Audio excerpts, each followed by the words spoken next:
Assalamualaikum warahmatullahi wabarakatuh.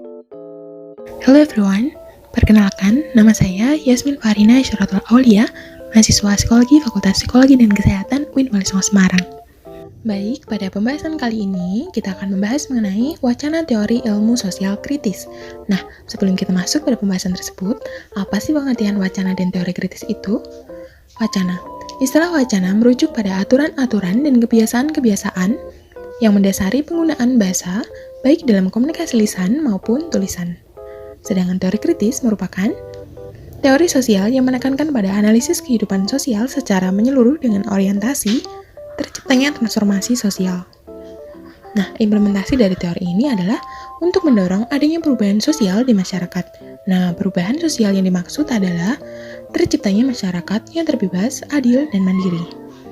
Selanjutnya, kita masuk pada pembahasan paradigma dan teori kritis dalam wacana. Paradigma merupakan orientasi dasar untuk teori dan riset. Nah, pada umumnya, suatu paradigma keilmuan merupakan sistem keseluruhan cara berpikir. Paradigma terdiri atas asumsi dasar teknik riset yang digunakan dan contoh seperti apa seharusnya teknik riset yang baik. Terdapat beberapa karakteristik utama pada seluruh filsafat pengetahuan paradigma kritis yang bisa dilihat secara jelas. Ciri yang pertama merupakan ciri pemahaman paradigma kritis tentang realitas. Nah, dalam pandangan paradigma kritis, realitas merupakan kenyataan terkait situasi konflik. Ciri yang kedua, ciri tujuan penelitian paradigma kritis adalah paradigma untuk mengambil sikap untuk memberikan kritik. Ciri yang ketiga, ciri titik perhatian penelitian paradigma kritis. Maksudnya apa? Titik perhatian pada penelitian paradigma kritis ini mengandaikan realitas yang dijembatani oleh nilai-nilai tertentu. Nah, ini berarti bahwa ada hubungan yang erat antara peneliti dengan objek yang diteliti. Dan karakteristik yang terakhir dari paradigma kritis adalah pendasaran diri paradigma kritis mengenai cara dan metodologi penelitiannya.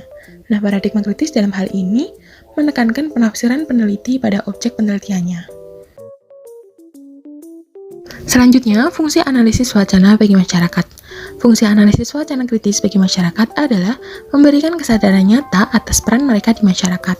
Sebagai berikut agar efektif dalam mencapai tujuannya.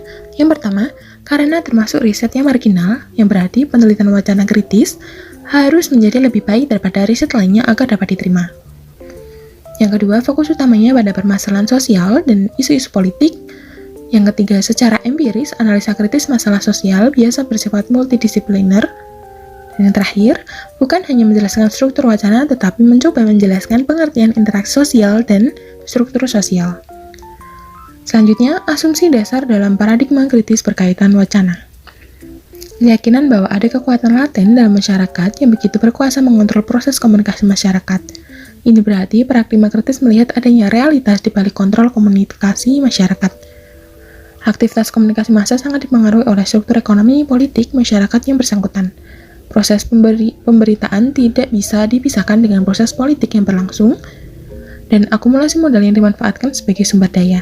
Ini merupakan proses interplay di mana proses ekonomi politik dalam media akan membentuk dan dibentuk melalui proses produksi, distribusi, dan konsumsi media itu. Ini berarti bahwa apa yang terlihat pada permukaan realitas belum tentu menjawab masalah yang ada. Apa yang nampak dari permukaan harian belum tentu mewakili kebenaran atau realitas itu sendiri. Teori kritis pada akhirnya selalu mengajarkan kecurigaan dan cenderung selalu mempertanyakan realitas yang ditemui, termasuk di dalamnya teks media itu sendiri. Terima kasih. Wassalamualaikum warahmatullahi wabarakatuh.